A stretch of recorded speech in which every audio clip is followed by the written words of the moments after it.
Hello aspirant, welcome to Baruipur competitive centre.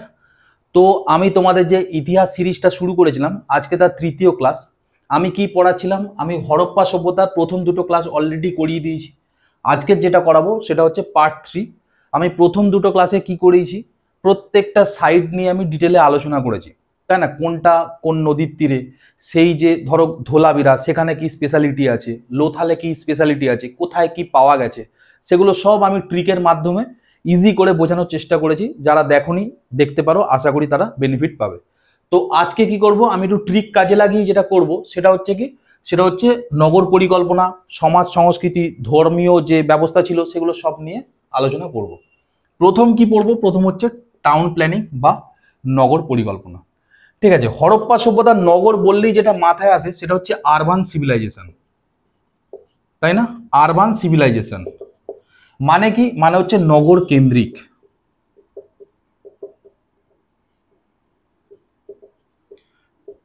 নগর কেন্দ্রিক, সোজা কথা একটা শহর, তাই না? এই যে হরপ্পা সভ্যতাটা পুরোটা কি ছিল, ম্যাক্সিমামটাই ছিল একটা শহর কেন্দ্রিক, তাই না? শহর। তো এই একটা শহর মানে কি?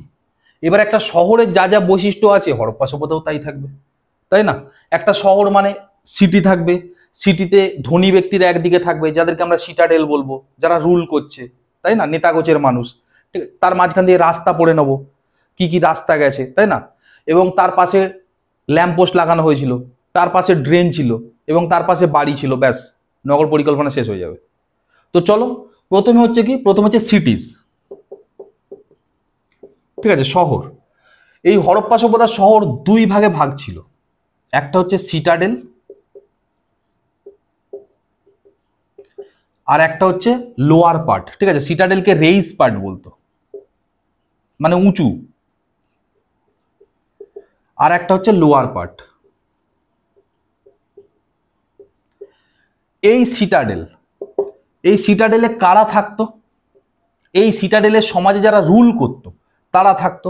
যেমন আমি ধরো একটা শহর আঁকলাম, এরম এখানে ধরো একটা শহরটাই আমি আঁকলাম কোনো একটা। এই সিটাডেলগুলো থাকতো এই পশ্চিম দিকটায়। ঠিক আছে, তাহলে কোন দিকটায় থাকতাম বললাম, মানে কোন দিকটায় থাকতো গুলো? পশ্চিম দিকে। ঠিক আছে, এটা একটা সিটি, তাহলে এটা হচ্ছে সিটাডেল। পশ্চিম দিকে থাকতো নর্থ, সাউথ, ইস্ট, ওয়েস্ট। এবং এটা দেখো, তোমরা বুঝতেই পারছো আয়তনে কি হচ্ছে, ছোট। তাহলে এটা লিখে রাখবে, ছোট্ট ছোট্ট পয়েন্ট লিখে রাখবে। ওয়েস্ট পার্ট,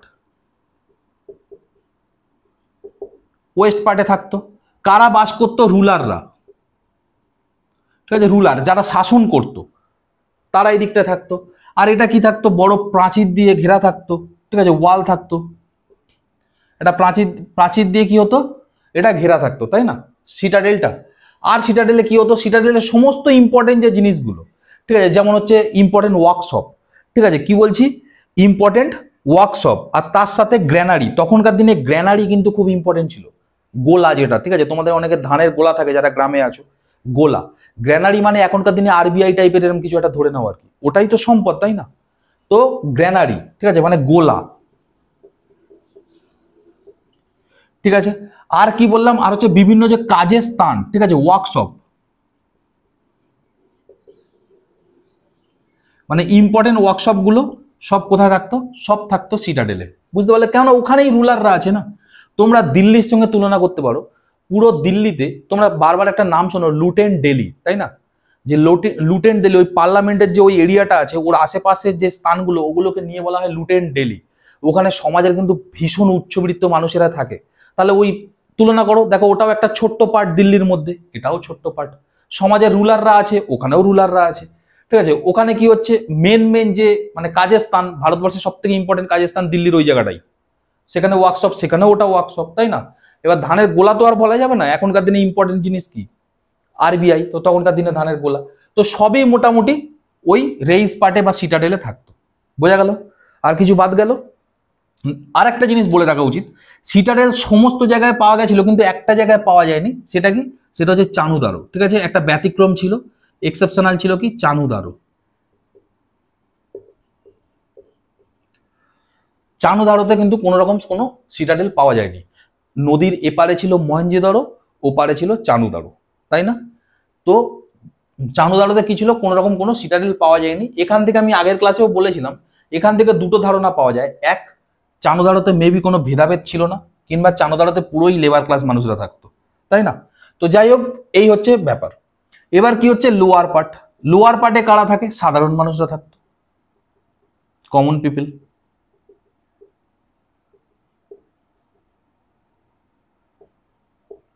তাই না? সাধারণ মানুষরা কি করতো, লোয়ার পার্টে থাকতো। এই হলো মোটামুটি সিটি। তাহলে 1 নম্বর কি পড়ে নিলাম আমরা, সিটি। এবার এই সিটির মাঝখান দিয়ে আমরা কি টানবো, উত্তর থেকে দক্ষিণ দিকে রাস্তা টানবো, বিভিন্ন চওড়া চওড়া রাস্তা হলো। আর এখান দিয়ে সমকোণে রাস্তাগুলোকে কাট করবে।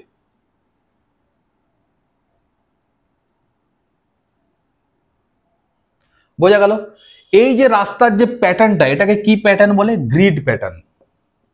রোড বা রাস্তাঘাট, এই যে প্যাটার্নটা, এটাকে কি বলা হচ্ছে, গ্রিড প্যাটার্ন। ঠিক আছে, দাবা খেলার ছকের মতো, বুঝতে পারলে? আর রাস্তাগুলো কোথা থেকে কোথায় বিস্তৃত দেখো, নর্থ থেকে সাউথ, উত্তর থেকে দক্ষিণে, এবং তাদেরকে সমকোণে কাটছে। সমকোণে কাট করছে, তাই না? রাস্তাগুলোর প্যাটার্ন মোটামুটি এরকমই ছিল, বুঝতে পারলে? এই যে মানে রাস্তাগুলো, এর মধ্যে সব থেকে যে চওড়া রাস্তাটা পাওয়া গেছিল সেটা হচ্ছে মহেঞ্জোদারোতে। আমি আগের মহেঞ্জোদারো যখন পড়েছিলাম তখন বলেছিলাম, চওড়া কোথায়, মহেঞ্জোদারো।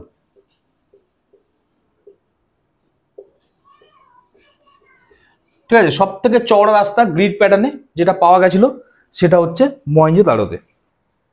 আর এদের যে মেন স্ট্রিট ছিল, মানে মেন যে রাস্তার যে, মানে আমরা যেটা বলি মেন রোড আর কি, সেটা প্রায় 10 মিটার চওড়া ছিল, বুঝতে পারলে? তো মেনলি যেটা আসে সেটা হচ্ছে গ্রিড প্যাটার্ন। ঠিক আছে, এইটাই আসে এই নিয়ে, এর বাইরে আর তেমন কিছু আসে না। নেক্সট কি, আর তোমাদের আমি যখন আগের দুটো ক্লাস নিই তখন আমি বলেছিলাম একটা সাইট ছিল, যেমন দেখো এটা সিটাডেল, তোমাদের বললাম যে একটা সাইট ছিল যেখানে সিটাডেল নেই। তোমরা বলবে, আমি আগের ক্লাসেই বলেছি, এই যে গ্রিড প্যাটার্ন মোটামুটি সব সিটি মানে সাইডেই ছিল, কিন্তু একটা সাইড ছিল যেখানে গ্রিড প্যাটার্ন ছিল না। আমি আগের ক্লাসে বলেছি, তোমরা কমেন্ট বক্সে ওটা লিখবে। নেক্সট কি পড়বো, রাস্তা পড়েছি, এবার রাস্তার উপরে ল্যাম্পপোস্ট দাও, মানে রাস্তার সাইডে আর কি।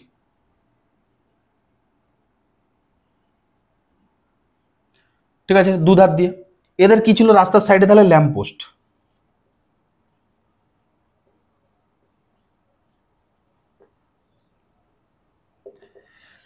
ল্যাম্পপোস্টের একটা বিশেষত ছিল, দেখো প্রত্যেকটার মধ্যে দূরত্ব সমান, মানে সেম ইন্টারভ্যাল। ঠিক আছে, সেম ইন্টারভ্যাল,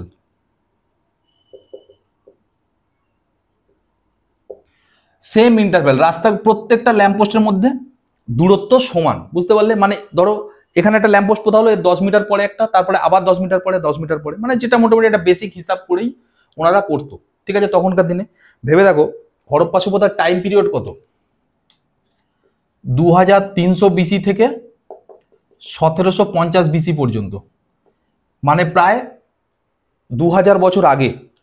আর এখন আবার আমাদের 2000 সাল চলছে, তাই না? 2024, মোটামুটি 4000 বছর আগে, বুঝতে পারছো? 4000 বছর আগে হরপ্পা সভ্যতার মানুষেরা ল্যাম্পপোস্ট মানে পুঁতে রেখেছিল, সেগুলো এখন পাওয়া যাচ্ছে। আর আমাদের কিছু বছর আগে আমাদের এখানে মনে আছে সেই ত্রিফলা লাইন দিয়ে লাগানো হয়েছে, তার হদিশই পাওয়া যায় না, তাই না? তো এতটাই পাকাপোক্ত কাজ আর কি ওরা করে গেছিল।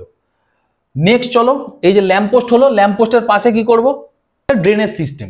ড্রেনেজ সিস্টেম মানে কি, দেখো ড্রেন মানে কি, নর্দমা, ওটাকেই ভালোভাবে বললে, বাংলায় বললে পয় প্রণালী ব্যবস্থা, তাই না? ওখানে কি হচ্ছে, এই যে ড্রেনটা সেটা মেড অফ, মানে কি দিয়ে তৈরি, সেটা হচ্ছে মর্টার, লাইম আর জিপসাম। মর্টার, লাইম আর জিপসাম, ঠিক আছে, এই তিনটে দিয়ে এই ড্রেনগুলো তৈরি হতো। ঠিক আছে, এর পাশে সরু সরু ড্রেন থাকতো, মানে সরু সরু না, মানে রাস্তার তুলনায় সরু আর কি। মর্টার, লাইম আর জিপসাম। ঠিক আছে, জিপসামের সংকেতও কিন্তু পরীক্ষা আসে, ক্যালসিয়াম সালফেট 2H2O, তাই না? আর ক্যালসিয়াম সালফেট হাফ H2O হলে কি হয়ে যায়, প্লাস্টার অফ প্যারিস হয়ে যায়। আমি মনে রাখার জন্য বলেছিলাম, সায়েন্স যখন ক্লাস নিয়েছিলাম, প্লাস্টার অফ প্যারিস কি হয়, ভেঙে গেলে হয়ে যায় না, হাত পাত ভেঙে গেলে তারপর দেয় তো, তাহলে যখন টুকরো হয়ে যাচ্ছে হাফ টুকরো তখন প্লাস্টার অফ প্যারিস, আর যখন 2 হয়ে যাচ্ছে তখন জিপসাম। সে যাই হোক, সেটা সায়েন্সের ক্লাস, যখন পড়াবো তখন বলবো। এখানে কি হচ্ছে, made of mortar, lime, gypsum, এই দিয়ে ড্রেনটা তৈরি হচ্ছে। এবার ড্রেনের উপরে স্ল্যাব দিত, ঠিক আছে, স্ল্যাব সেটা কি হতো, সেটা হচ্ছে পোড়া ইটের তৈরি, বড় বড় স্ল্যাব দিয়ে দিত, ঠিক আছে, মানে ড্রেনটা ঢাকা থাকতো, বুঝতে পারলে। এইবারে কি হচ্ছে, এই ড্রেন হয়ে গেল, ড্রেনের পাশেই হচ্ছে বাড়ি থাকতো, মানে সোজা কথা রাস্তার ধারে ড্রেন, ড্রেনের পাশে বাড়ি, মানে আমি জাস্ট বর্তমান সমাজের সাথে ওইটাকে আমি মার্জ করছি যাতে বুঝতে সুবিধা হয়, বুঝে গেল। তো চলো এবার বাড়িঘর দেখি। তো বাড়িঘর ওখানে কেমন ছিল, পোড়া ইটের তৈরি পাকা বাড়ি, ঠিক আছে। দুতলা বাড়ির সন্ধান পাওয়া গেছে, তিনতলা বাড়িরও সন্ধান পাওয়া গেছে, দুতলা তিনতলা এসব বাড়ির পাওয়া গেছে। এবং বাড়ির যে ইটটা ছিল, সেই ইটটা কি ছিল, 7x14x28 সেমি কিউব, ঠিক আছে।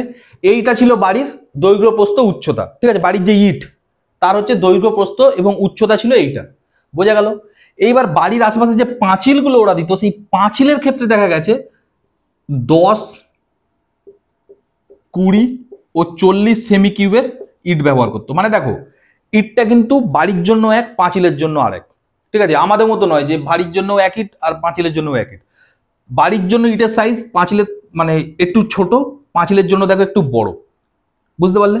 তাহলে দেখো প্রত্যেকটা ক্ষেত্রে একটা কমন জিনিস কি বলতো, এর অনুপাতটা দেখো, এখান থেকে করো 7:14:28, কাটাকুটি করো 7 দিয়ে, দেখো 1:2:4, মানে 1:2:4।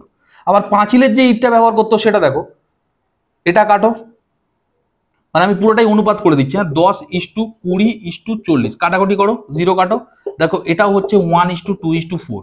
মানে পুরো হরপ্পাবাসীরা যাই ইট ব্যবহার করুক না কেন, সে দেওয়ালে লাগাক বা পাঁচিলে লাগাক, দেখবে এই 1:2:4 অনুপাতই কিন্তু রাখতো। দুটোই দেখো অনুপাত সেম হচ্ছে অঙ্কের ভাষায়, তাই না। তাহলে ওরা পাকা বাড়ি করতো, বাড়িগুলো দুতলা তিনতলা হতো, ঠিক আছে। বাড়ির যে মানে বাড়ির তৈরি করার জন্য যে ইট ব্যবহার করতো, বাড়ির ইট লিখে দিই, তার সাইজ ছিল 7 cm into 14 cm into 28 semi, বোঝা গেল। আর যখন দেওয়াল, তার জন্য যে ইটটা ব্যবহার করতো 10 cm into 20 cm into 40 semi, কিন্তু প্রত্যেক ক্ষেত্রে ইটের অনুপাত কি হতো, 1:2:4, বোঝা গেল। আর একটা খুব ভালো বৈশিষ্ট্য ছিল এই সভ্যতার মানুষেদের, সেটা হচ্ছে এরা যে বাড়িগুলো করতো না, এরা বাড়িগুলোর মুখ রাস্তার দিকে করতো না। ধরো এখানে বাড়ি আছে, আমি এখানে বড় করে করছি, ধরো এই রাস্তা, এটাকে জুম করে এখানে আনলাম, ঠিক আছে। এখানে হচ্ছে ল্যাম্পপোস্ট আছে, পাশে ড্রেন আছে, সব ঠিক আছে। এখানে ধরো একটা বাড়ি বানালো কেউ, এই বাড়ির মুখটা সবসময় বাড়ির সাইডের দিকে রাখতো, কোনোদিন এই রাস্তার দিকে রাখতো না, কখনো না, সাইডের দিকে কিংবা পিছনের দিকে রাখতো, ঠিক আছে। তার কারণ কি, তার কারণ মেবি তখনকার দিনে দেখো মানে এখানে রাস্তাঘাটে ব্যস্ততা থাকতো, মানে যেটা হয় আর কি, একটু সিকিউর করার জন্য হয়তো পাশে কিংবা ভিতরে রাখতো, তাই না, একটু প্রাইভেসি যাই হোক না কেন একটু ভিতর দিকে করতো, বোঝা গেল। কিন্তু তোমাদের ব্যতিক্রমও একটা আমি বলেছিলাম, লোথালে যখন যাবে, লোথালের সমস্ত বাড়ির মুখগুলো কি পাওয়া গেছে, রাস্তার দিকে পাওয়া গেছে। ধরো সমস্ত বাড়ির মুখগুলো রাস্তার দিকে পাওয়া গেছে। তো এটা আমি বলেছিলাম সম্ভাব্য কারণ কি হতে পারে। লোথাল কি ছিল, ডকইয়ার্ড সাইট, বন্দর সাইট, ব্যবসায়িক জায়গা, সেখানে প্রত্যেকটা বাড়ি হয়তো কোনো না কোনো ব্যবসার সাথে জড়িত। এবার তখনকার দিনে ব্যবসা মানে কি, হয়তো কারোর বাড়িতে আনাজ মজুত আছে, কারোর বাড়িতে ধান মজুত আছে, তাই না। এবার তারা যদি পিছন দিকে বাড়ি করে, তাহলে কিন্তু রাস্তায় ওই মালগুলো তুলতে অনেক সমস্যা হয়ে যাবে, ওই মালপত্রগুলো, বোঝা গেল। তাই জন্য তারা সামনের দিকেই করে রাখতো। গাড়ি টাড়ি যাচ্ছে, ওইসব কাঠ গাড়ি যেগুলো বলে, তাই না, মানে মানে পশুদের টানা যে সমস্ত গাড়ি, তাদের মালগুলো তুলবে, তাদের কি হয়, সামনে দরজাটা থাকলেই খুব ভালো হয়। তো তারা এই সেন্সেই হয়তো এখান থেকে একটা ধারণা লাগানো যেতে পারে যে যেহেতু ওটা বন্দর সাইট ছিল, ব্যবসায়িক স্থান ছিল, প্রত্যেকটা বাড়ি হয়তো গুদামের মতো ব্যবহার হতো কিংবা ব্যবসায়িক ভাবে ব্যবহার হতো, তো তাই জন্যই ওরা নিজেদের সুবিধার জন্য ওরা কিন্তু মানে আমাদের রাস্তার দিকেই হচ্ছে দরজার বা বাড়ির মুখ করেছে, ঠিক আছে। এটা তুমি আমাদের সভ্যতাতেও পাবে, দেখবে আমাদের এখানকার বাড়ির ডিজাইন যেভাবে হয়, তুমি খিদিরপুর টিদিরপুর ওই সমস্ত এরিয়ায় দেখবে সেম পাবে না, তাই না। যে সমস্ত এরিয়া দেখবে ব্যবসায়িক স্থান, তাদের দেখবে কোনো না কোনো তাদের নিজের বেনিফিটের জন্য কিছু না কিছু একটা তারা করে রেখেছে, তাই না। আমাদের এই সমস্ত এরিয়ায় বাড়ি দেখবে নর্মাল বাড়ি উঠে গেছে, তাই না। তুমি একটু ওপারটায় চলে যাও, গড়িয়া টড়িয়ার ওপার থেকে চলে যাও, দেখবে নিচে মানে ফ্লোরটা সবসময় দেখবে দোকানের জন্য আলাদাভাবে ছাড়া আছে, বুঝতে পারলে? তার কারণ কি, তারা জানে এখানে একটা ইকোনমিক জায়গা, ভালো মানুষ, মানে কেনা বেচা খুব হাই, তাই না? দোকানটা একটা মানে নিচে একটা দোকানের জন্য ছেড়ে রাখি না, সমস্যা কি আছে, তাই না? তারা ওখান থেকে ব্যবসা করতে পারে, একটা এক্সট্রা ইনকাম হবে। তো সবাই নিজের সুবিধার জন্য কাজ করতো, এরাও নিজেদের সুবিধার জন্য হয়তোবা এটা করেছিল। তো এই হচ্ছে মোটামুটি হরপ্পা সভ্যতার বাড়ি ঘরের ব্যাপার স্যাপার। তো এবার চলো তাহলে আমরা কি করি, হরপ্পা সভ্যতার যে নগর পরিকল্পনা সেটার একটা রিভিশন দিয়ে নিই, ঠিক আছে? দেখি কি কি মনে আছে। প্রথম কি, এটা হচ্ছে একটা আরবান সিভিলাইজেশন। আরবান মানেই শহর, সেই শহর, এই শহরটা দুটো ভাগে বিভক্ত, একটা হচ্ছে সিটাডেল আর একটা হচ্ছে লোয়ার পার্ট বা সাধারণ মানুষের জন্য। সিটাডেলে আমরা কি কি জানলাম, এখানে রুলাররা থাকতো, পশ্চিম দিকে ছিল ছোট জায়গা, গ্র্যানারির এখানে থাকতো, ইম্পর্টেন্ট ওয়ার্কশপ এখানে থাকতো, পাঁচিল দিয়ে ঘেরা থাকতো, এইটা হলো সিটাডেল। বাকি পার্টগুলো কি হচ্ছে সাধারণ মানুষের জন্য। সিটাডেল কোথায় ছিল না, চানুদারোতে।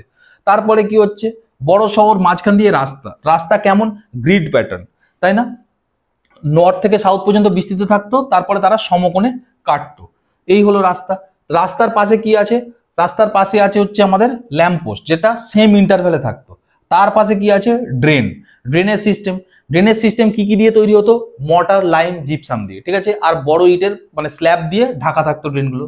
তার পাশে হচ্ছে বাড়ি, বাড়িগুলো কি হতো, পাকা বাড়ি হতো, 2-3 তালা হতো, তাই না? এবং কি হতো, বাড়িগুলো রেশিও কি থাকতো, ইটের রেশিও 1:2:4। আর তার সাথে কি হচ্ছে, বাড়ির মুখগুলো থাকতো বাড়ির পাশের দিকে বা পিছন দিকে, রাস্তার দিকে একদমই নয়। বোঝা গেল, এক্সেপ্ট লোথাল। এই ছিল মোটামুটি হরপ্পা সভ্যতার নগর পরিকল্পনা বা টাউন প্ল্যানিং। নেক্সট চলো আমরা জানি হরপ্পা সভ্যতার হচ্ছে সোসাইটি বা সামাজিক জীবন, ঠিক আছে? ওই সোসাইটিতে কি ছিল, জাতিভেদ প্রথা ছিল না। হরপ্পা সভ্যতায় জাতিভেদ প্রথা একদমই ছিল না। যেটা ছিল সেটা হচ্ছে 3টে ভিন্ন সামাজিক শ্রেণী, ঠিক আছে? এক শ্রেণীর মানুষ রুল করতো বা যারা শাসক ছিল, ঠিক আছে, রাজা টাইপের। আর এক শ্রেণীর মানুষ যারা ব্যবসায়ী ছিল, রিচ মার্চেন্ট, ঠিক আছে, ব্যবসায়ী। আর বাকিরা ছিল পুয়ার লেবার, যারা লোয়ার পার্টে থাকতো, ঠিক আছে? এরা দুজনে আপার পার্টে থাকতো বা সিটাডেলে থাকতো, ঠিক আছে? সমাজ তিন শ্রেণীতে বিভক্ত ছিল, ঠিক আছে? কিন্তু কোন রকম কোনো জাতিভেদ প্রথা ছিল না। একদল রুল করতো, একদল ব্যবসা করতো এবং একদল লেবার ছিল, ঠিক আছে? এইভাবে বিভক্ত ছিল। এইবার দেখো, সমাজ বা সামাজিক জীবন বললেই আমাদের মাথায় যেটা আসে সেটা হচ্ছে খাদ্য, বস্ত্র, বাসস্থান, তাই না? রুটি, কাপড়া আর মাকান, খাদ্য, বস্ত্র, বাসস্থান, তাই না? এই 3টে জিনিস জানলেই মোটামুটি আমরা বুঝতে পারি একটা সমাজের সামাজিক জীবন কেমন ছিল, তাই না? খাদ্য, প্রথমে চলে আসো এতে। কি বলছে, এরা নন ভেজ খেত এবং ফিশ ইটিং ওয়াজ কমন, ঠিক আছে? মাছ খাওয়াটা খুব কমন ছিল। নন ভেজ তো খাবেই ওই টাইমে। দেখো, এই সভ্যতাটা হচ্ছে নদীমাতৃক সভ্যতা, ঠিক আছে? আমি পরে আসবো, এখানে লেখাও আছে। এই সভ্যতাটা পুরোপুরি নদীমাতৃক সভ্যতা, তাই না? নদীর পাশে এই সমস্ত সভ্যতা গড়ে উঠেছে। এবার নদীতে যদি মাছ পাওয়া যায়, মাছ তো এরা খাবেই, তাই না? এ গরু টরুও সব পুষতো, সুতরাং ওখান থেকে মিল্ক পাবে, বুঝতে পারলে? এবং মিল্ক থেকে কার্ড পাবে বা দই পাবে। বোঝা গেল? তাহলে এইগুলো একটু মাথায় রাখবে। তাহলে ওদের খাবারের মধ্যে ননভেজ ছিল, ফিশ ইটিং ওয়াজ কমন, মিল্ক, কার্ড, ঠিক আছে, এগুলো খুব ওদের কমন ছিল। এছাড়াও তোমরা তো জানো বার্লি থেকে শুরু করে সমস্ত যে সব জিনিসগুলো ওরা চাষ করতো, তাই না? সেটা আমি আসবো কৃষিকাজে যখন আসবো, তো সেগুলো তো ওরা খেতই। এরপরে কি হচ্ছে, বস্ত্র। মেনলি তারা কটন ও উল, ঠিক আছে, এই সমস্ত জিনিসের বস্ত্র পরতো। তোমরা জানো কটন, এরাই হচ্ছে প্রথম মানুষ যারা কটন প্রডিউস করেছিল, তাই না? তো ওটাও পরীক্ষায় আসে। আর বস্ত্রগুলো কি হচ্ছে, মেনলি দুটো পার্টে বিভক্ত ছিল। আমাদেরও এখন দেখো দুটো পার্টেই বিভক্ত, একটা হচ্ছে উপর, একটা হচ্ছে নিচে, তাই না? একটা আমরা জামা বলি, একটা প্যান্ট বলি, ঠিক আছে? তো ওদের এই উপরের পার্টটা আমি জামা বলেই লিখে রেখেছি, যাই হোক ওটা আপার পার্ট বলে। ওটাকে বলা হতো নিব্বি, ঠিক আছে? নিব্বা নিব্বির নিব্বি নয় কিন্তু, নর্মাল নিব্বি, ঠিক আছে? এটা হচ্ছে উপরের পার্টে থাকতো। আর লোয়ার পার্ট যেটা আমি প্যান্ট বলে লিখে রেখেছি, সেটা কি, সেটা বলতো পরিধান। বুঝতে পারলে? এইভাবে একটু মনে রাখবে। আপার পার্টকে বলতো নিব্বি আর লোয়ার পার্টকে বলতো পরিধান। যদি ভুলে যাও মনে রাখবে, জামাকে বলতো নিব্বি আর হচ্ছে প্যান্টকে বলতো পরিধান। বোঝা গেল? এরপরে কি হতো, তারা অলংকার পরতো, ঠিক আছে? আর অলংকার শুধুমাত্র মেয়েরা নয়, ছেলেরাও পরতো। বুঝতে পারলে? ছেলে মেয়ে উভয়ই কিন্তু অলংকার পরতো। এবং অলংকার তোমরা জানো, বিড মেকিং যে ফ্যাক্টরি, পুঁতি তৈরির যে কারখানা, আমরা দু জায়গায় পেয়েছি, একটা হচ্ছে চানুদারো আর একটা হচ্ছে লোথাল, তাই না? এই দুটো জায়গাতে আমরা কি পেয়েছি, কারখানা পেয়েছি। শুধু তাই নয়, এরা কি করতো, জুয়েলারিও পরতো। সেটা কি, গোল্ড, সিলভার, এই সমস্ত জিনিসের নেকলেস পাওয়া গেছে, ঠিক আছে, ইয়াররিং পাওয়া গেছে। পুরো চানুদারোতে মেয়েদের প্রচুর জিনিস পাওয়া গেছে, তাই না? তো এগুলো সব কি, এগুলো এদের বস্ত্রের মধ্যে পড়ে, এই সমস্ত জিনিস ওরা পড়তো, ঠিক আছে? এবার বলে রাখি, ওরা কিন্তু এত কিছু করলে ওরা আয়রনের ব্যবহার জানতো না, ঠিক আছে? লোহার ব্যবহার জানতো না। ওরা কপারের ব্যবহার জানতো, তাই না, তামা। এবং তামার সাথে টিন মিশিয়ে ওরা ব্রোঞ্জ করেছে। ঠিক আছে, এবার একটা বলে রাখি, সংকর ধাতু সাধারণত কি জন্য করা হয়? যাতে জিনিসটা আরো মজবুত হয়, তাই না? তামার থেকেও যাতে ভালো হয়। কিন্তু আমি একটা জায়গায় পড়ছিলাম, সেখানে এরকম লেখা আছে ওদের যে ব্রোঞ্জের কোয়ালিটি পাওয়া গেছে না, সেটা তামার থেকেও খারাপ। তার মানে ওরা সংকর ধাতু তৈরি করেছিল, কিন্তু আলটিমেটলি তামার থেকেও সেই জিনিসটা খারাপ হয়ে গেছিল। বুঝতে পারলে? কিন্তু এইটা দিয়ে এটা বলা যায় না যে ওরা মানে বোকা ছিল, ওরা নতুন কিছু চেষ্টা করেছিল এবং সেটা সাকসেসফুল প্রায় হয়েও গেছিল, তাই না? তো যাই হোক, এই ছিল মোটামুটি ওদের বস্ত্র। এরপর দেখো বাসস্থান। খাদ্য হলো, বস্ত্র হলো, বাসস্থান। তোমরা আগেই পড়েছো শহর কেন্দ্রিক, তাই না? ওরা শহরে থাকতো, ওই সিটাডেল টিটাডেল এই সমস্ত জিনিস আসছে, ওই সমস্ত জায়গায় ওরা থাকতো। নদীমাতৃক আমি বলে দিলাম, তাই না? নদীর ধারে ধারে বসবাস করতো। এরপর কি হচ্ছে, ওদের বাড়ি কত 2-3 তলা ছিল। তো ওই মোটামুটি বসস্থান তোমাদের আগে যেটা বললাম সেটাতেই মোটামুটি সেম। আর কি আর ছিল ওদের বিনোদন। ঠিক আছে, বিনোদন, বিনোদনের জন্য ওরা কি করতো? নাচ গান। সে নাচ গানটা এখন নতুন কিছু নয়, ঠিক আছে, আদিকাল থেকে হয়ে আসছে। ঠিক আছে, আর দেখো ডাইস গেম। ডাইস গেম মানে আমরা যেগুলোকে আর কি পাশা খেলা টাসা খেলা বলি আর কি, সেই সমস্ত ডাইস গেম। লুডোটাও একটা ডাইস গেম। আর কি গ্যাম্বলিং। ঠিক আছে, গ্যাম্বলিং, শিকার। শিকার করতে যাওয়াটা ওদের কাছে বিনোদন ছিল। আর গ্যাম্বলিং তখনকার দিনের ড্রিম ইলেভেন। ঠিক আছে, নেক্সট আমরা কি জানবো, সেটা হচ্ছে ধর্মীয় জীবন। ঠিক আছে, সামাজিক জীবনের সাথে সাথে যেটা ইম্পর্টেন্ট সেটা কি, সেটা হচ্ছে ধর্মীয় জীবন। দেখো, হরপ্পা সভ্যতায় পুরো কোনো রকম কোনো মন্দিরের অস্তিত্ব পাওয়া যায়নি। ঠিক আছে, অনেক কিছুর অস্তিত্ব পাওয়া গেছে কিন্তু মন্দিরের অস্তিত্ব পাওয়া যায়নি। ওখানে কি হতো, স্যাক্রেড রিচুয়াল হতো। ঠিক আছে, মানে পবিত্র যে প্রথাগুলো, ঠিক আছে, বছর মানে একটা নির্দিষ্ট টাইমে সেগুলো হতো। তার সব থেকে বড় এক্সাম্পল হচ্ছে গ্রেট বাথ, যেটা মহেঞ্জোদারোতে পাওয়া গেছে। ঠিক আছে, এবং সেখানে কি হতো, সেরিমোনিয়াল বাথ। ঠিক আছে, একটা নির্দিষ্ট টাইমে কি হতো, সেরিমোনিয়াল বাথ হতো, তাই জন্যই তাকে গ্রেট বাথ বলা হয়। ঠিক আছে, তারা কি করতো, মূর্তি পূজা করতো। হ্যাঁ, মূর্তি পূজা করতো। আর কি, তারা জেনারেলি ওয়ার্শিপ, তারা কিছু কিছু জিনিসকে কি করতো, পুজো করতো, ওয়ার্শিপ করতো। তার মধ্যে মুখ্য পুরুষ শক্তির উৎস যেটা ধরা হয় সেটা কি, সেটা হচ্ছে পশুপতি শিব, যার ওয়ার্শিপ তারা করতো বলে মনে করা হয়। যেটা পাওয়া গেছিল কোথায়, আমি এক্ষুনি বললাম সিলেতে পাওয়া গেছিল। সেই পশুপতি শিবের কি ছিল, 3টে মুখ ছিল এবং ধ্যানরত অবস্থায় ছিল। আর তার আশেপাশে পশু ছিল, তাই না? বাঘ, হাতি, গন্ডার, মোষ আর 2টো হরিণ। বোঝা গেল? এবার মুখ্য নারী শক্তির উৎস কি ছিল, প্ল্যান্ট গ্রোয়িং আউট অফ ওম্ব। ঠিক আছে, মানে কি জঠরের মধ্য থেকে গাছের উৎপত্তি। বুঝতে পারলে? এইটাই বলা হতো মুখ্য নারী শক্তির উৎস। তোমরা মনে রাখবে এইভাবেই, প্রথমে মুখ্য পুরুষ শক্তির উৎস, তারপর মুখ্য নারী শক্তির উৎস। নেক্সট কি, ওরা লিঙ্গম ও যোনির পূজা করতো। আর কি হতো, অসত্য গাছকে মানতো, তাই না? পিপিল ট্রি যেটাকে বলা হয়, এটা পিপিল মানে পিপিল হয়ে গেছে। যাই হোক, অসত্য গাছকে মানতো। আর কি হচ্ছে, আর হচ্ছে ডাব আর পিজিয়ান। ঠিক আছে, মানে হচ্ছে ঘুঘু ও পায়রা, এটারও ওরা ওয়ার্শিপ করতো। ইউনিকর্ন, হাম্বুল, এগুলোর ওরা ওয়ার্শিপ করতো। আর কি হতো ওখানে, ওখানে হচ্ছে কবর দেওয়ার রিচুয়াল ছিল, তাই না? কবর মানে দেখো, ধর্ম মানেই ধর্মের প্রথা মানবে, তাই না? ওখানে কবর দেওয়ার রিচুয়াল ছিল। হরপ্পা সভ্যতা এইচ শেপের, তোমাদের যখন ওগুলো আমি পড়েছিলাম সাইড বেসিসে, তখন আমি সেগুলো বলেছিলাম। তো এই হচ্ছে মোটামুটি ওদের ধার্মিক জীবন। তো চলো, কৃষিকাজে কি হচ্ছে, হরপ্পা সভ্যতার মানুষরাই হচ্ছে প্রথম মানুষ যারা হচ্ছে কটনটা কিন্তু চাষ করতে পেরেছিল। ঠিক আছে, তাহলে কটন চাষ প্রথম করেছিল কারা, সেটা হচ্ছে হরপ্পা সভ্যতার মানুষরা। এই কটনকেই বলা হতো সিন্দন। ঠিক আছে, কারা বলতো, গ্রিকের মানুষেরা। ঠিক আছে, কটনকে বলতো ওরা সিন্দন। ঠিক আছে, আর কি, আর ওরা গম করতো, গম চাষ করতো, বার্লি চাষ করতো। ঠিক আছে, গম, বার্লি এগুলো সব কি, এগুলো সব রবি শস্য, তাই না? আমি বলেছিলাম মনে রাখার জন্য ভূগোলে, গম, বার্লি, সর্ষে, জব ও আলু, তাই না? সবকটা রবি শস্য, সেসব যাই হোক। তো কি হচ্ছে, এটা নভেম্বর মাসে মানে পোতা হতো এবং এপ্রিল মাসে তোলা হতো। ঠিক আছে, আর কি, ধান চাষ করতো। এবং ধান চাষ মানে ধানের যে তুষ, যেটাকে ইংরেজিতে হাস্ক বলে, এই হাঁস কোথায় পাওয়া গেছে, একটা হচ্ছে রংপুরে পাওয়া গেছে, আর একটা হচ্ছে লোথালে পাওয়া গেছে। ঠিক আছে, 2টো জায়গায় হাঁস পাওয়া গেছে। তার থেকে জানা যায় কি, যে ওরা ধান চাষও করতো। আর এক জায়গায় পাওয়া গেছে কর্ষিত জমি, তাই না? প্লাগড ফিল্ড, কোথায় সেটা, সেটা হচ্ছে কালীবঙ্গাল। ঠিক আছে, প্লাগড ফিল্ড। ঠিক আছে, একটা জমি সেটাকে কর্ষিত করা, সেটা কালীবঙ্গালে পাওয়া যাচ্ছে। আর কি, আর পাওয়া যাচ্ছে টেরাকোটা মডেল অফ প্লাগ। ঠিক আছে, একটা প্লাগ বা লাঙ্গল, তার টেরাকোটা মডেল পাওয়া যাচ্ছে, সেটা হচ্ছে বানুয়ালি। এইগুলোই কিসের নিদর্শন, এইগুলোই নিদর্শন যে ওরা চাষবাস করতো। ঠিক আছে, এরপরে দেখো মোটামুটি চাষবাস যখন হয়ে যাচ্ছে, তারপরে কি হচ্ছে, পশুপালন। মানুষ প্রথমে চাষ করবে না, নিজে খাবে, তারপর তো পশুকে খাওয়াবে।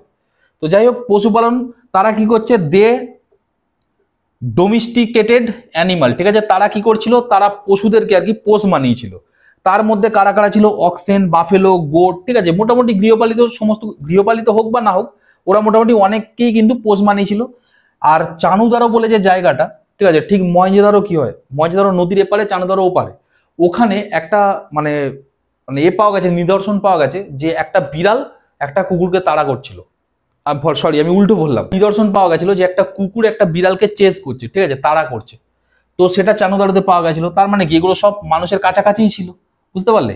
কিন্তু ওখানে যেটা পাওয়া যায়নি সেটা হচ্ছে ঘোড়া। হরপ্পা সভ্যতার কোথাও ঘোড়ার নিদর্শন পাওয়া যায়নি, যদিও সুটকোটোডা বলে একটা জায়গা ছিল, সেখানে ঘোড়ার নিদর্শন পাওয়া গেছে। আমি তোমাদের যখন পড়েছিলাম সুটকোটোডা তখন আমি বলে দিয়েছি। আর এক জায়গায় কি মানুষ আর কুকুরকে একসাথে কি হয়েছিল, একসাথে কবর দেওয়া হয়েছিল, সেই জায়গাটার নাম হচ্ছে রোপার, ঠিক আছে। এখান থেকে বোঝা যায় যে ওরা পশুপালন করতো, বুঝতে পারলে। তো এই হচ্ছে কৃষিকাজ, এই হচ্ছে পশুপালন। এগুলো তোমাদের কি বলতো, জাস্ট এরকম অল্প করেই জানতে হবে, ঠিক আছে। পরীক্ষা আসলে এগুলোই আসে, ঠিক আছে। তুমি পড়তে চাইলে দেখো এগুলো তো মানে তুমি চাইলে মানে অজস্র পয়েন্ট পড়তে পারবে, কিন্তু আমরা কি করছি, মেন পয়েন্ট যেগুলো পরীক্ষায় আসে সেগুলো থেকে আমরা বেরিয়ে যাচ্ছি। নেক্সট কি পড়বো আমরা, নেক্সট পড়বো ওদের ইকোনমি বা ওদের অর্থনীতি কেমন ছিল।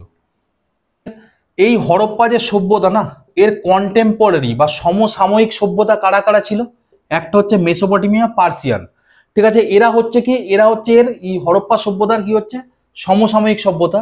এই যে মেসোপটেমিয়া সভ্যতার মানুষ হরপ্পা সভ্যতার মানুষদের মেলুহা বলতো, এটা কিন্তু খুব ইম্পর্টেন্ট, ঠিক আছে। মেসোপটেমিয়া সভ্যতার মানুষ হরপ্পা সভ্যতাদের মানুষের মেলুহা বলতো,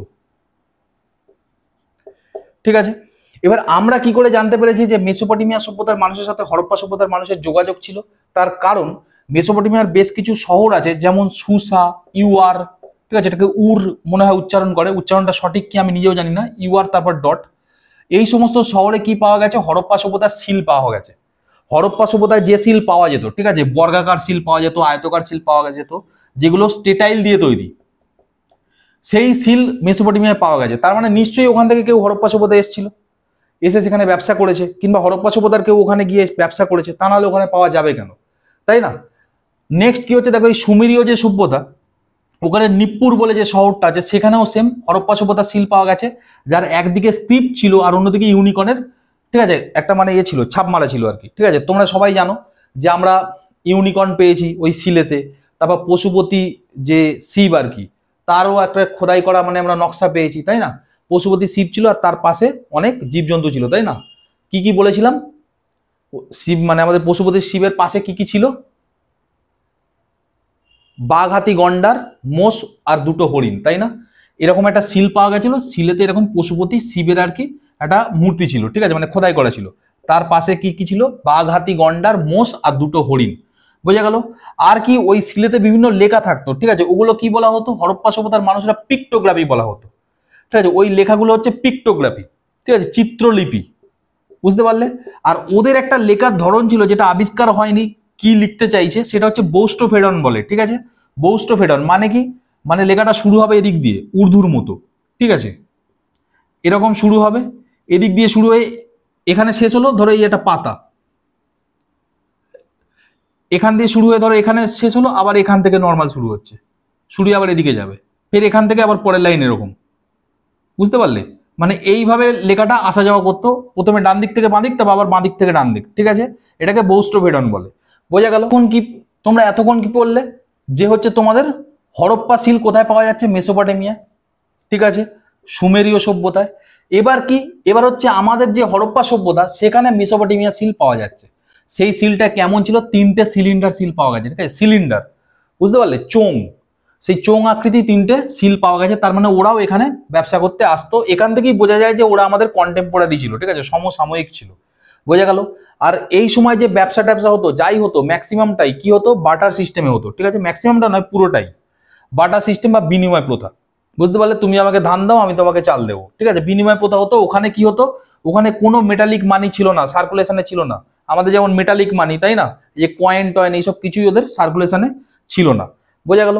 এবার ওরা কি করতো, ওরা বিভিন্ন জিনিস ইম্পোর্ট করতো বাইরে থেকে, ঠিক আছে। হরপ্পা সভ্যতার মানুষ সোনা ইম্পোর্ট করতো কোথা থেকে, আমাদের আফগানিস্তান আর ইরান থেকে, ঠিক আছে, আফগানিস্তান আর ইরান থেকে। তোমরা যদি ইন্ডিয়ার ম্যাপটা দেখো, ঠিক আছে, আফগানিস্তান কি, এখানে পাকিস্তান, ঠিক আছে, আর এর এপারটাই হচ্ছে কি আফগানিস্তান, আর এখানে দেখবে পাকিস্তানের সাথে বর্ডার শেয়ার করছে ইরান। তার মানে আফগানিস্তান ইরান থেকে কি করতো ওরা, সোনা হচ্ছে তোমার ইম্পোর্ট করতো, ঠিক আছে। আর কোলার, তোমরা সবাই কেজিএফ সিনেমা দেখেছো তাই না, কর্ণাটকে কোলার গোল্ড মাইন যেটা আছে সেখান থেকে ওরা কি করতো, সেখান থেকে ওরা সোনা আর কি আমদানি করতো, বোঝা গেল। শুধু সোনা নয়, টিনও কোথা থেকে, আফগানিস্তান ও ইরান থেকে আসতো, ঠিক আছে, আফগানিস্তান ইরান থেকে টিনও আসতো, বোঝা গেল। এরপরে দেখো তামা। তামা তোমরা সবাই দেখো, রাজস্থানের ক্ষেত্রী নামটা তোমরা সবাই শুনেছো, ভূগোল যখন পড়ো ওখানে আজও মানে খুব ভালো তামা পাওয়া যায় তাই না। তো ওই ক্ষেত্রী থেকেই কি হতো, ওদের তামা সাপ্লাই হতো, বুঝতে পারলে, ওখান থেকে ইম্পোর্ট করতো। আর কি, ক্ষেত্রী ছাড়াও আছে কি বালুচিস্তান, বুঝতে পারলে, বালুচিস্তান মানে কি, পাকিস্তানের নিচের পোর্শনটা হচ্ছে বালুচিস্তান, তাই না, নিচের যে পোর্শনের যে ডিস্ট্রিক্ট বা স্টেট আর কি পাকিস্তানের, সেটা হচ্ছে কি, সেটা বালুচিস্তান। তো সেখান থেকে ওরা কি ইম্পোর্ট করতো, সেখান থেকে ওরা ইম্পোর্ট করতো তামা, বোঝা গেল। এবার লাপিস লাজুলি বলে একটা কি ছিল, মূল্যবান পাথর টাইপের একটা ছিল আর কি, লাপিস লাজুলি, সেটা ওরা কোথা থেকে আমদানি করতো, সেটা ওরা আফগানিস্তান থেকে আমদানি করতো, ঠিক আছে। দেখো এগুলো তো চলে এলো ইম্পোর্টের জিনিস, ঠিক আছে। এবার আমরা কিছু কিছু জিনিস এক্সপোর্টও করতাম, ঠিক আছে, হরপ্পা সভ্যতার মানুষরা এক্সপোর্টও করতো। কি কি করতো, তারা করতো হাতির দাঁতের, আইভরি যেগুলো বলে, হাতির দাঁতের উপরে কার্যকলাপ করা জিনিস তারা এক্সপোর্ট করতো। আর কি, সুতি বস্ত্র, ঠিক আছে, কটন, আমরা বিশ্বের মধ্যে প্রথম যারা কটন চাষ করা হয়েছিল হরপ্পা সভ্যতায়, মানে কটন উৎপাদন করা হয়েছিল, তো ন্যাচারালি তারা সেগুলো এক্সপোর্ট করতো, ইম্পোর্ট করতো, এইগুলো মনে রাখবে। আর এক্সপোর্ট কটন, তারপর আইভরি, এই সমস্ত জিনিসগুলো। তো এই মোটামুটি আমি তোমাদের হরপ্পা সভ্যতার সবকিছু জানালাম, ঠিক আছে। আমি প্রথম দিন কি চেষ্টা করেছি, প্রথম দিন পাকিস্তানের দিকে যে সমস্ত সাইটগুলো ছিল সেটা আমি 1 নম্বর ক্লাসে নিয়েছি, 2 নম্বর ক্লাসে বাকি যে সাইটগুলো ছিল সেগুলো আমি বলেছি, আর 3 নম্বর ক্লাসে কি আমি তাদের যে বৈশিষ্ট্যগুলো ছিল সেগুলো আমি বলার চেষ্টা করেছি। এরপরে আর একটা যদি আমি ক্লাস নেই আর কি, যে যত কটা ইম্পর্টেন্ট পয়েন্ট আছে সেগুলো যদি আমি এক জায়গায় লিখে এরকম না পড়িয়ে আমি যদি এমসিকিউ আকারে বা অনলাইনের আকারে যদি তোমাদের দিয়ে দিই, তাহলে কিন্তু পুরো কমপ্লিট হয়ে যাবে সব পরীক্ষারই জন্য। তো তোমরা এইগুলো একটু মুখস্থ করার চেষ্টা করবে, আমি চেষ্টা করেছি একটু ইজিলি বোঝানোর জন্য, তো তোমরা অবশ্যই মুখস্থ করার চেষ্টা করো, আশা করি বেনিফিট পাবে। আর তোমরা অবশ্যই কমেন্ট বক্সে জানাবে তোমাদের এই ক্লাসগুলো কেমন লাগছে, এবং যদি কোনো সাজেশন থাকে অবশ্যই তোমরা দিতে পারো। তো দেখা হবে পরের ভিডিওয়ে, ততক্ষণ স্টে টিউন এন্ড বাই।